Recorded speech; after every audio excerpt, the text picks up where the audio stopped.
Hello aspirants, welcome to target UPSC. आज का video आपके आंखें खोलने वाला है, specially for students who are not writing answers. Everyone in UPSC field knows that if you want to clear UPSC, आपको answer writing करनी है on a daily basis in a consistent way. लेकिन फिर भी almost 95% of the students do not do that. ये एक ऐसा dilemma है कि जहां स्टूडेंट्स को पता है कि आंसर राइटिंग करने से ही रैंक आएगा, फिर भी वो नहीं कर रहे हैं। तो आज के वीडियो में सिर्फ हम प्रॉब्लम्स नहीं देखेंगे, प्रॉब्लम्स के साथ हम सॉल्यूशंस भी देखने वाले हैं। जब भी आप कोई प्रॉब्लम को टैकल कर रहे हो, सबसे इंपॉर्टेंट चीज है आपको समझना पड़ेगा कि उस प्रॉब्लम्स के पीछे का रीजन क्या है। So we are going to look into the reasons, we are going to look into the solutions and give you a detail strategy कि कैसे आप आंसर राइटिंग स्टार्ट कर सकते हैं। टू स्टार्ट विद, सबसे इंपॉर्टेंट जो चीज हमने नोटिस किया है जब मैं एस्पिरेंट से बात कर रहा हूं कि वो क्यों आंसर राइटिंग नहीं करते हैं, उन्हें लगता है पहले मैं पढ़ लेता हूं एंड फिर मैं आंसर राइटिंग करूंगा। ये सबसे बड़ी गलती है with respect to UPSC preparation. उन्हें लगता है कि लास्ट मिनट मैजिक होगा, प्रीलिम्स एंड मेंस के बीच में वो आंसर राइटिंग पर कमांड ला सकते हैं। ऐसा नहीं होने वाला है। आपको मेंस का preparation in the form of पढ़ना, नोट्स बनाना एंड साइमल्टेनियसली आंसर राइटिंग दोनों एक साथ चलनी चाहिए। ऐसे कभी मत कीजिए कि पहले मैं पढ़ लेता हूं एंड फिर आंसर राइटिंग करूंगा। बहुत सारे स्टूडेंट्स को यह भी लगता है कि जो आंसर राइटिंग का टाइम वो जो इन्वेस्ट करते हैं उसे टाइम वेस्ट की तरह देखते हैं। उनके हिसाब से सिर्फ पढ़ना is the real study, notes बनाना is the real study. But I would like to tell you, both of them carry equal weightage. अगर आपने बहुत ज्यादा पढ़ा है, बहुत ज्यादा नोट्स बनाए हैं, लेकिन अगर उसको आपने आंसर राइटिंग में इंप्लीमेंट नहीं किया, पूरा प्रिपरेशन जीरो हो जाएगा। तो मेक श्योर आप हमेशा preparation and answer writing simultaneously करते रहिए। सेकंड इंपॉर्टेंट प्रॉब्लम जो स्टूडेंट्स के साथ मैंने देखा है, why they do not right answers is, उन्हें लगता है कि वो जब एक दो आंसर लिखते हैं उनको लगता है कि वो बहुत बुरा लिख रहे हैं। I would like to tell you, no one is a born writer. Everyone starts, every topper starts from zero. तो मेक श्योर आप एक दो आंसर से आपको जज मत कीजिए। Ultimately, you have to start from zero and you have to improve on a daily basis. आप ऐसा नहीं कर सकते कि मैं पहले पूरा पढ़ लेता हूँ, स्ट्रक्चरिंग सीख लेता हूँ और फिर मैं परफेक्ट आंसर लिखूंगा। ऐसा नहीं होने वाला है। आपको जीरो से ही स्टार्ट करना पड़ेगा। एंड मैंने बहुत सारे संकल्प मेंस बैच में स्टूडेंट्स के साथ देखा है, उन्होंने फर्स्ट डे पर बहुत गंदे आंसर लिखे हैं, लेकिन जैसे जैसे वो डेली बेसिस पर आंसर लिखते गए हैं, उनका जो इंप्रूवमेंट है इन आंसर राइटिंग बहुत ड्रामेटिक हुआ है। तो ये एक इंपॉर्टेंट चीज ध्यान में रखिए। आप इनिशियल कुछ आंसर से आप जज मत कीजिए। आपको फोकस करना है ऑन लॉन्ग टर्म रिजल्ट्स। और ये लॉन्ग टर्म रिजल्ट्स कैसे आएगा? कंसिस्टेंसी से आएगा। Do not bow down to the fear of poor quality. आपको इसे पॉजिटिव माइंडसेट से देखना है। आपको इंप्रूवमेंट की जगह ढूंढनी है एंड नेक्स्ट आंसर में उसे इंप्लीमेंट करना है। तो मेक श्योर इस फियर से आपको बाहर आना पड़ेगा। अगर आप इस फियर में रहोगे कि मेरा आंसर्स पुअर है, टॉपर्स तो बहुत अच्छा लिख रहे हैं, टॉपर्स ने इसे बिल्ड किया है, they have not got it, उसे इनबॉर्न आंसर राइटिंग नहीं आती है, उसे उन्होंने बिल्ड किया है बाय प्रैक्टिस। सो प्रैक्टिस से ही आएगा। ऐसा नहीं होगा कि एग्जामिनेशन में डायरेक्टली जाके बैठोगे और आप अच्छे तरीके से आंसर लिख पाओगे। आपको प्रैक्टिस ही करनी पड़ेगी। थर्ड इंपॉर्टेंट रीजन मैंने देखा है why students are not able to write answers is, उनके नोट्स है ना, वो बहुत हैप्पीजार्ड फॉर्मेट में है। I would like to tell you, जब तक आपके खुद के हैंड रिटन नोट्स नहीं है, and these hand written notes have to be in the form of answer writing, क्योंकि अल्टीमेटली हमें आंसर्स ही लिखना है ना। अगर नोट्स ही आपके आंसर राइटिंग फॉर्मेट में होंगे तो क्या होगा? You will be able to represent those notes in a very effective format. जैसे मैं हमेशा बोलता हूँ कि आपके नोट्स में you should have 2 to 3 form of introduction on every topic. Secondly, उससे रिलेटेड 3 से 4 डेटा पॉइंट चाहिए which can use into your answer. Next is why that topic is important. What is the issue with respect to that topic?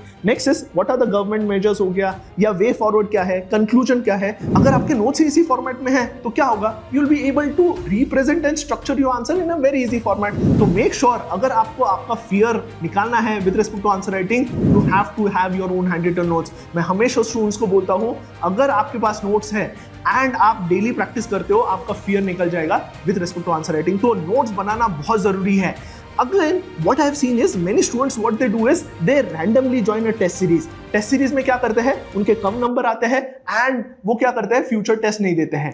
Test series कब join करनी चाहिए? जब आपके notes ready है, आपने डेली प्रैक्टिस की है एंड फिर जाके आप टेस्ट सीरीज दीजिए। Test series is a way to check your time management, to check your syllabus coverage, लेकिन उससे पहले आपको डेली आंसर राइटिंग करनी है। बहुत बार मैंने देखा है टेस्ट सीरीज ज्वाइन करते हैं, कम नंबर आते हैं, फिर वो कभी लिखते नहीं है। Another problem with test series is वो हर 15 दिन में टेस्ट है, तो बीच में आप कैसे आंसर राइटिंग प्रैक्टिस करोगे? ये होगा through daily answer writing. Test series necessary है, लेकिन उसके पहले you have to practice on a daily basis. Test series is seen as one of the reason why students have stopped writing answers. तो ये एक इंपॉर्टेंट चीज है। Another important problem with respect to test series जो मैंने observe किया है is with respect to flexibility. जब भी हमने स्टूडेंट्स को फ्लेक्सिबिलिटी दी है with respect to doing things, they have ensured कि वो टास्क कभी टाइम पर कंप्लीट नहीं करेंगे। हमने संकल्प मेंस बैच में यही चीज पर फोकस किया है। हमने बोला था कि जब भी टेस्ट होगा, every student has to come on Zoom, live test होगा and you will not get flexibility. जब भी हमने स्टूडेंट्स को फ्लेक्सिबिलिटी दी है, उन्होंने कभी टेस्ट लिखे ही नहीं है।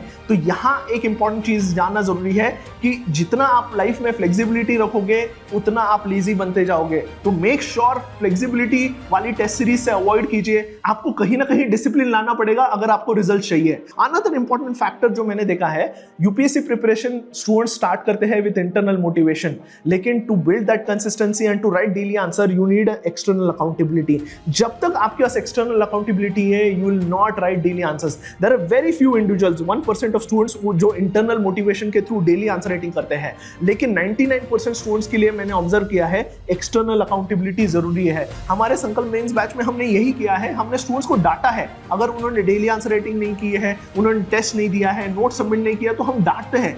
एंड ये इसका रिजल्ट ये रहा कि almost 70 to 75 students write test हमारे यहाँ। रीजन इज एक्सटर्नल अकाउंटेबिलिटी है। हमने बोला कि हम स्ट्रिक्ट एक्शन लेंगे अगर आप नोट सबमिट नहीं करोगे, डेली आंसर राइटिंग नहीं करोगे या टेस्ट सीरीज नहीं दोगे, तो हम स्ट्रिक्ट एक्शन लेंगे। जिस वजह से what we have seen is improve percentage of students who have been writing test. तो make sure it could be any of your friend who will be asking you continuously कि answer लिखा या नहीं लिखा, your parents could be asking you, और any mentor who would be pressurizing you to write answers. जब तक external accountability नहीं रहेगी, आप आंसर राइटिंग नहीं लिखोगे। तो मेरे हिसाब से lack of external accountability is also one of the reason why students are not able to write answers. Another important reason मैंने देखा है कि स्टूडेंट्स ज्यादा फोकस प्रीलिम्स पर करते हैं।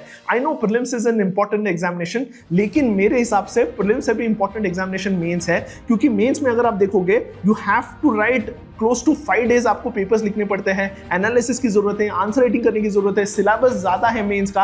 आई वुड रिक्वेस्ट कि मेंस का प्रिपरेशन एटलीस्ट दिसंबर तक आपका पूरा होना चाहिए, क्योंकि बिटवीन प्रीलिम्स एंड मेंस आप मेजरली आप इस फेज में क्या कर सकते हो, इस फेज में आपका मेजर टाइम कहां जाएगा, रिवीजन पर जाएगा, डेली आंसर राइटिंग पर जाएगा एंड टेस्ट सीरीज में जाएगा। क्योंकि इस 89 डेज में बहुत डिफिकल्ट है टू कवर 7 सब्जेक्ट्स। आपके 4 जीएस, ऐसे 2 ऑप्शन के सब्जेक्ट पढ़ना बहुत डिफिकल्ट है। इस फेज में रिवीजन ही होगा एंड आंसर राइटिंग की प्रैक्टिस होगी। जो रियल आंसर राइटिंग जो आपको सीखनी है इज बिटवीन सितंबर टिल दिसंबर। यही फेज है जहां हम आंसर राइटिंग सीख सकते हैं। सो मेक श्योर इस टाइम में ज्यादा से ज्यादा आप सीखिए, आपके डाउट्स क्लियर कीजिए, आपके मिस्टेक्स पर इंप्रूव कीजिए। यहां इन्वेस्ट करने की जरूरत है। Practice majorly between prelims and mains हो सकता है, लेकिन इस फेज को अच्छे से यूटिलाइज करने के लिए आपको स्टार्ट करना पड़ेगा। अगर आप स्टार्ट ही नहीं करोगे तो इंप्रूव ही नहीं कर पाओगे। हमेशा मैं ये चीज बोलता हूं कि पहले 10 दिन आप चेक ही मत कीजिए कि आपके आंसर्स कैसे हैं। 10 दिन आपका एम होना चाहिए कि आप बैठिए और लिखना स्टार्ट कीजिए। ये मत देखिए कि आपके आंसर की क्वालिटी कैसा है, टॉपर्स कैसे लिख रहे हैं। एम क्या है फर्स्ट 10 दिन का, is to remove that fear. अगर ये आप कर पाए, आई कैन टेल यू 11वें दिन से इंप्रूवमेंट आना स्टार्ट हो जाएगा। Another important reason why students don't write is, उन्हें लगता है जो मैं पढ़ूंगा उसी से मैं आंसर लिख पाऊंगा। ऐसा नहीं होगा।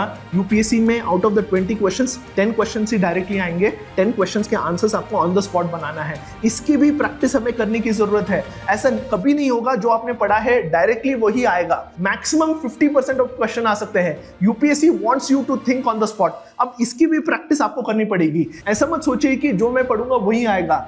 अगर कोई रैंडम क्वेश्चन आता है तभी भी उस पर आपको आंसर लिखते आना चाहिए। अब ये कब होगा, जब आप रेगुलर वे में ब्रेनस्टॉर्मिंग करोगे एंड आपका फियर जब निकल जाएगा तभी आप ये कर पाओगे। अगर बेसिक आंसर लिखने में ही फियर है तो कभी आंसर राइटिंग कंप्लीट ही नहीं होगा एंड एग्जाम में जो यूपीएससी के क्वेश्चन देख के आप डर जाओगे and you will not be able to complete the paper. तो ये एक इंपॉर्टेंट रीजन है।